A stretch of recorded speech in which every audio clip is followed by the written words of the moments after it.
అంగన్వాడీ కేంద్రాల సొంత భవనాల నిర్మాణం, టాయిలెట్ల నిర్మాణం, తాగునీటి కనెక్షన్లు త్వరగా పూర్తి చేయాలని సీతక్క ఆదేశించారు. సీతక్క పంచాయతీరాజ్, గ్రామీణాభివృద్ధి, మహిళా శిశు సంక్షేమ శాఖలకు నేనే మంత్రిగా ఉన్నానని అన్నారు. సీతక్క దీంతో గ్రామాభివృద్ధి నిధులను అంగన్వాడీ కేంద్రాల నిర్మాణం కోసం వెచ్చించే అవకాశం ఉందని అన్నారు. ఈ అవకాశాన్ని జిల్లా సంక్షేమాధికారి సద్వినియోగం చేసుకోవాలని అన్నారు. అంగన్వాడీ కేంద్రాలలో ఎలాంటి చిన్న పొరపాట్లు లేకుండా చూసుకోవాలని అన్నారు. చిన్నారులే ఈ దేశ భవిష్యత్తు వారినని మంచి పౌరులుగా తీర్చిదిద్దే బాధ్యత మీదే. అధికారులంతా తమ పనితీరును మెరుగుపరచుకోవాలని సూచించారు. విధుల్లో ఎలాంటి అలసత్వం ఉండకూడదు. అధికారులంతా టార్గెట్ను రీచ్ కావాలి. త్వరలో జిల్లాలో పర్యటించి సమీక్షలు నిర్వహిస్తామని అన్నారు. సంక్షేమ శాఖలలో DWOలే మా కలెక్టర్లు. జిల్లా సంక్షేమానికి మీరే బాస్లు. సమాజంలో పేదలు, అత్యంత బలహీనులకు సంక్షేమం అమలు చేసే అవకాశం మీకే దక్కింది.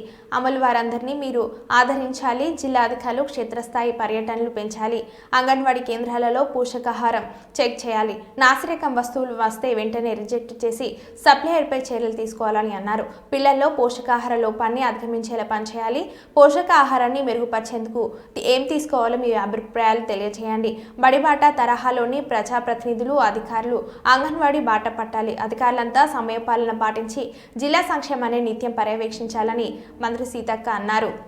సృష్టించినటువంటి మహానేతలకు గుర్తింపునిస్తున్నటువంటి ప్రభుత్వం సీఎం రేవంత్ రెడ్డి గారి ప్రభుత్వం.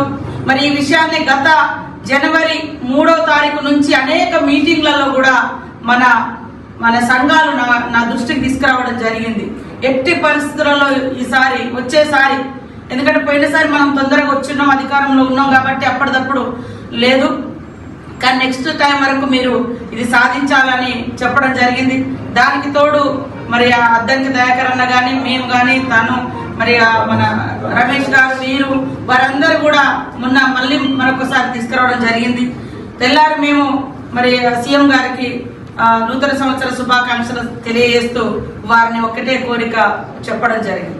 ఇది మహిళలకు మరింత బూస్టింగ్ ఇచ్చి అంటే ఉదాహరణకి ఆ మహనీయురాలు గారి యొక్క స్ఫూర్తి, డాక్టర్ బిఆర్ అంబేద్కర్ గారు ఇచ్చినటువంటి రాజ్యాంగ హక్కులు, మరి మాలాంటి వారి లైఫ్ ట్రాన్స్ఫర్మేషన్ ఎట్లా మార్పు అవకాశాలు వచ్చినాయి అంటే అది. కాబట్టి ఇవాళ కొంతమంది మరి గొర్రెలు కాపాడుతాం మేము అని తోడేలు వస్తున్నాయి. గొర్రెలు ఎప్పుడు తోడేలు కాపాడాయి.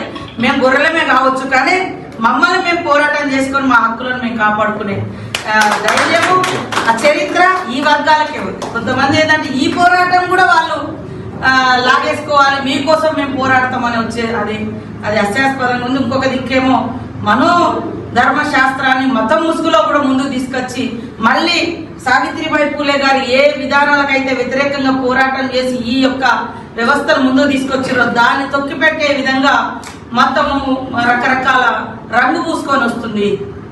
మతాన్ని గౌరవిస్తాం, కులాన్ని గౌరవిస్తాం, హక్కులను గౌరవిస్తాం, కానీ ఆ అభివృద్ధి, ఆత్మగౌరవం, మరి హక్కులు, స్వేచ్ఛను ఆ ముసుగులో అనిస్తే ఎట్టి పరిస్థితుల్లో తట్టుకునేది కాదు ఈ వర్గాలు అనేది కూడా ఈ సందర్భంగా గుర్తు చేస్తూ ఆ మహనీయురాల యొక్క పోరాట స్ఫూర్తిని తప్పకుండా ముందుకు తీసుకెళ్తాం.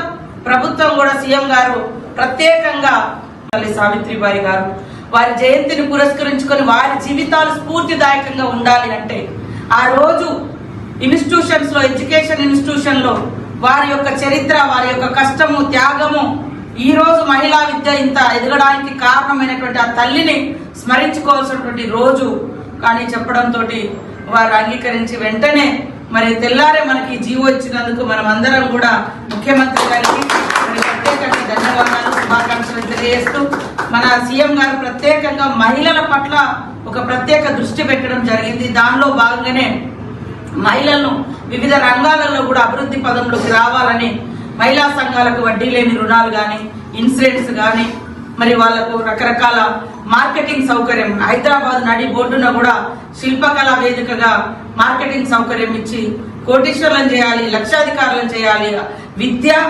అదేవిధంగా ఉపాధి, ఇవి రెండు కూడా ఉండాలి అనేటువంటి లక్ష్యంతో పనిచేస్తున్నందుకు మరొకసారి సీఎం గారికి ప్రత్యేకంగా మా కేబినెట్ మినిస్టర్స్, సీఎం గారు, ఇతర అధికారులు చెప్పగానే మరి ఇది ఇచ్చినందుకు నిజంగా చాలా గొప్ప మార్పు. ఇవాళ నాకు చదువు మనలాంటి మారుమూల గూడాలు, తండలు, దళిత వాడలు, పల్లెలు, బీసీ, ఎస్సీ, ఎస్టీ, మైనారిటీ వర్గాలకు నిజంగా మన ధర్మంలో విద్య లేదు. మనుధర్మ శాస్త్రానికి వ్యతిరేకంగా ఆనాడున్నటువంటి పాలకులు